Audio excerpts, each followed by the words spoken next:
sun rose over Monster Island, Godzilla was already locked in a fierce battle with Kumonga. The fight was brutal, and Godzilla was struggling. Out of nowhere, Anguirus charged in and bit Kumonga, distracting him just long enough for Godzilla to power up his signature energy blast. Godzilla fired it, finally defeating Kumonga. Anguirus had always been Godzilla's right-hand ally, but while helping, he was struck by one of Kumonga's spikes. The impact drained his energy, and Anguirus collapsed. Godzilla carried him to the nearby spring, where Godzilla Jr. was training with Mothra. Gently, Godzilla held Anguirus with his tail and washed his face, hoping it would help. And it worked. Godzilla Jr. ran over and hugged his dad. Anguirus quietly headed home. He checked his mailbox, only to find a bill. Frustrated, he shut it and went inside. His roommate was watching TV.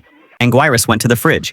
The food was bitten, but he ate it anyway. In his room, he bandaged his arm and looked at the photos on his wall. Memories of battles, loyalty, and friendship. He smiled and went to bed. The next day, he checked his mailbox again. This time, it was an invitation to a luxury vacation. He rushed to tell Godzilla. Godzilla approved. Anguirus packed his things and left. After a long journey, he arrived. 3 adorable workers welcomed him, followed by a Titanosaurus, who made sure he was comfortable. Suddenly, a giant crab splashed water at them. Titanosaurus stepped in, defeated it instantly, and casually offered its arm as a meal. Anguirus enjoyed everything: massages, the spa, and every activity available. It was the best time of his life. That night, he dreamed of Godzilla losing to Ghidorah because he wasn't there. He woke up in panic. An explosion lit up the other side of the island. Anguirus ran. Godzilla Jr. watched the fight in fear. Ghidorah was overpowering Godzilla. As the battle raged, Anguirus curled into a ball and launched himself at Ghidorah, smashing into him with his shell. The damage was enough. Godzilla finished the fight. Godzilla Jr. celebrated by breathing his very first tiny burst of fire. Exhausted,